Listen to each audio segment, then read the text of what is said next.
Мінекейіңіздер, мынау тұрған жиде, мынау жүзімдер міне. Арасында Шымкенттегі Әбдіхалық ағамыздың жүзімдері бар. Көрдіңіздер ме? Міне алып тұр мына жүзім. Шымкенттегі Әбдіхалық ағамыздың жүзімі. Мыналар Қызылорданың жүзімі тық-тық пысаған. Міне Әбдіхалық ағамыздың жүзімі алып тұр мінекей.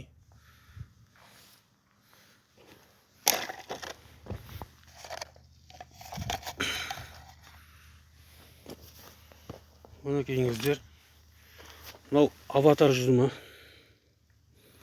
Аватар жүзім мінекей егіп жатырмын. Шымкенттегі Әбдіхалық ағамыздың жүзімі аватар деген.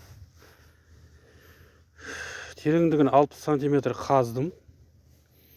Шамалы көң тастадым. Көңнің үстіне шөп тастадым. Шөптің үстіне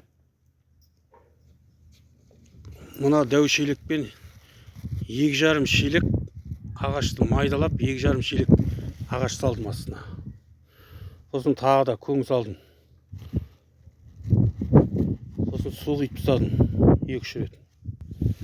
Мінекей бүгін енді үстіне тағы да шөп салып, сосын анау биогумус араласқан топырағым бар еді, көң араласқан, биогумус араласқан. Соған мына шелекпен бір шелекке жарты шелектей шегеғым салдым. Майонездің ыдысымен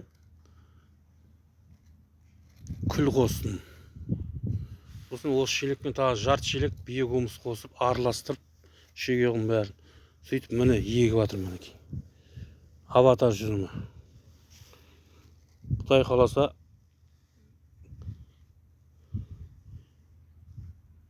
қаласа жемісін жейміз ба? Құдай қаласа мінекей жемісін жейміз ба деп жатырмыз енді. Мінекейіңіздер.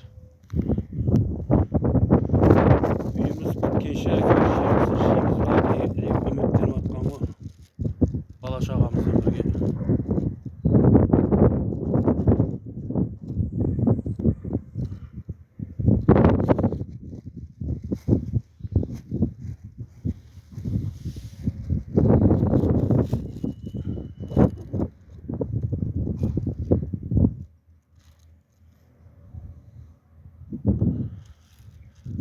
Әбеке, сізге рахмет.